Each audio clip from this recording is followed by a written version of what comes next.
It's a bitterly disappointing 4-1 away defeat to Hemel Hempstead. It's a really tricky one to kind of understand, really, because we obviously saw them take the lead through an error from yourself. But in parts in the game, before half-time and then after half-time, we looked very good. But the game seemed to just get away from us in the end. What were your thoughts on the game today? Yeah, miscommunication, I guess, from me and Chaz. He said to head it home. I've headed it home, and then he kind of caught in no man's land. But I take responsibility for that one. I maybe should just hooked it out of the ground. Said to the boys at half time, we're going to go for an attacking shape. We put the attacking players on, went for the game. 20 minutes in the second half, I thought we were brilliant. I thought we were really, really good. Moving the ball, we looked like we had a good shape and a good structure. And then we give the ball away 3 times and they score 3 goals. The boys have obviously taken responsibility for their mistakes, as have I as well. But there's 4 counter-attacking goals as such, where they've just gone, my mistake, jumped onto it, and then 3 goals that have been 1 pass and a finish. So yeah, it's not good enough. Of course, it's not. Credit to Hemel, they punished us, but at 1-1, I can't believe how badly we've capitulated. And we've got a really strong group in there in terms of people. The togetherness is great, but at the moment, I think it's been completely rocked in terms of our confidence. Confidence at the moment is at an all-time low. And it's down to people like myself and Yella to get it back, and we will. But yeah, it's one of those ones. I'm a little bit delirious at the moment. I think I can't understand how we've lost the game 4-1. Hemel might say that they were absolutely brilliant. I thought their shape was good and they pressed us well. But in times when we played round the press, we got into some decent enough areas, but yeah, probably didn't work the keeper enough. I don't know how many shots we've had, but like I say, I think the momentum at 1-1, it looked really good for us. When they got the second goal, we looked completely devoid of any confidence, and that probably just shows the kind of run we're going through at the moment. 13 goals in 3 games is something that we've not experienced before. We've tried a back 4, we've tried a back 5, we've tried a back 3, we've tried everything. We have been trying to get a centre half in all week, but in terms of timings and 7 days and things like that, it wasn't able to be done. We're still waiting for answers from some people. So we know what we need to do. But yeah, it's probably a hard one to explain. So, having just said you do find it hard to explain, looking back on this fixture compared to, for example, say the Chippenham away game, where I think for me that was probably the best example of what we could do defensively away from home. What are the differences for you that you're seeing now compared to that game, which aren't quite clicking with our side? Really good question. I just said to the lads in there, I said, do we have to go and play a back 5 every single week and take out our attacking players? So we've never been a team under me where we're ultra defensive and solid and boring and hard to beat and hard to break down. We want to play front foot attacking football. We want to get our wide men on the pitch that can go and hurt teams. We want to attack with pace, but in terms of the goals we've conceded recently, the giveaways in midfield, the giveaways at the back, you don't have time to react. And if you go through the actual goals in the last couple of games, myself today, Henry, Leon, Slavy, 4 people who have given the ball away. Kidderminster, Johnny Goddard, Johnny Gilbert giving the ball away in our own half.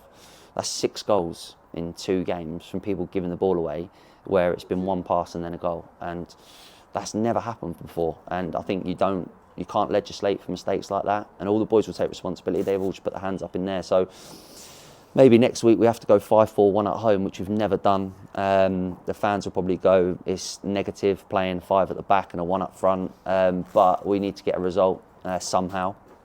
I think since we've had a sort of team together from the Christmas when I took over, we've never lost more than 3 games in a row. And I just said to the boys, it doesn't go 4 next week. So we'll be doing everything we can to try and avoid that.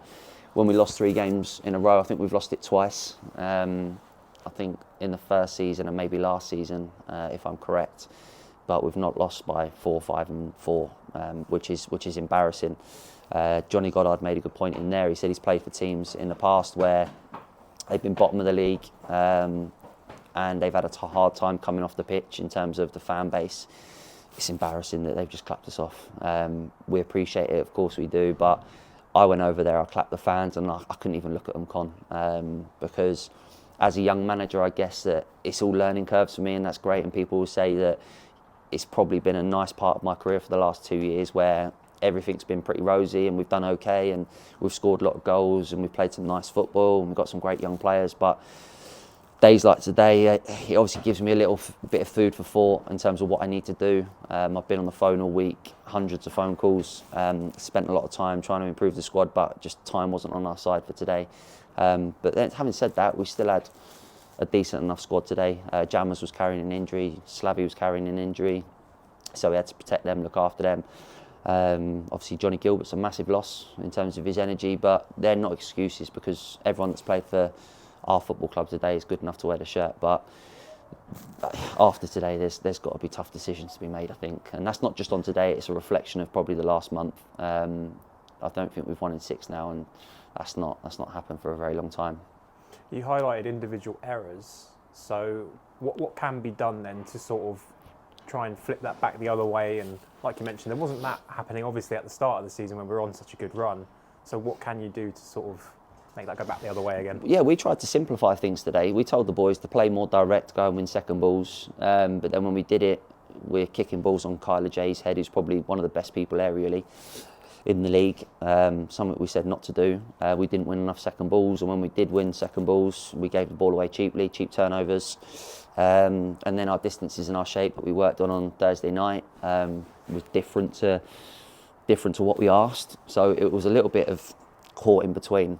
I don't know. I'm flat as a pancake right now, so I will watch it back because I think you learn the old cliche, and I don't like it, but you do learn more in defeat. Of course you do. I don't want to tear the team to pieces in terms of losing loads of players because I feel like we've had a bit of a transition and we've lost players over the course of a season. But if you keep picking the same team and putting the same people out there, you get the same results. So yeah, we will have to make changes, but we'll think about how we approach Eastbourne next week. I think it's going to be a long week now for myself.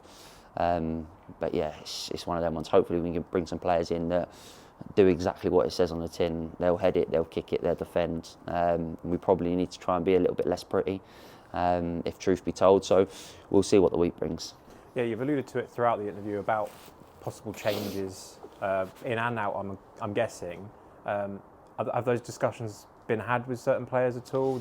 Are they aware at all of the changes that are coming? Yeah, no, 100%. My missus is due next week, so I want to try and take a bit of a back step from playing. Obviously, 1,000,001 things going on with work, football, baby on the way, moving house, trying to manage a team, trying to play, and I don't need to be playing every single week. I want to be in the dugout. I want to try and help the team from the dugout. So going to try and bring someone in to take the workload off me and go and play and put the shirt on and just concentrate on playing.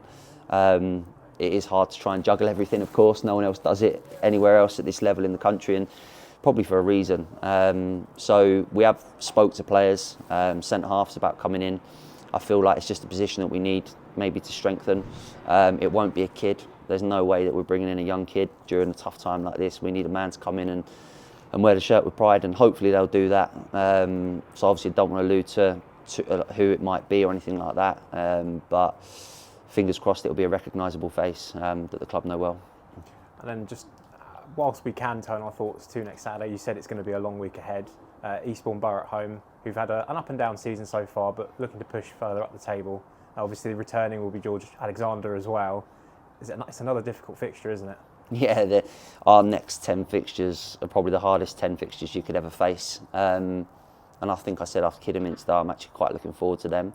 I was looking forward to today's game. People always say in football, it's a great game to have. There's no great games to have, right?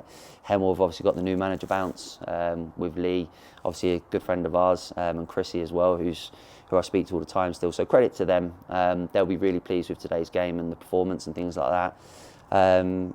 But yeah, we need to make sure that we attack the next 10 games. I don't want to be sitting off teams in this league and giving them the ball and letting them sort of do their thing and us just sort of soaking up the pressure. And I think the way that we've always got results, look at the Dorking game, the Bath game, at home we were front foot, we were high energy, but you sometimes lose that energy when you lose your confidence.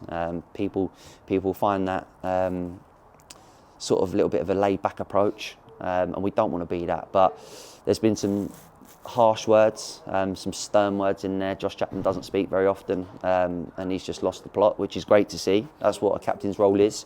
But yeah, listen, it's a good group. They are really good people. No one means to lose football matches. But at the moment, it's just individual errors that are absolutely killing us. So we'll have to hopefully make sure this is a good week and react next week. Thank you for your thoughts, Scott. Commiserations this afternoon, and we look forward to hopefully turning things around next Saturday at home to Eastbourne Borough. Cheers, Con. Thanks.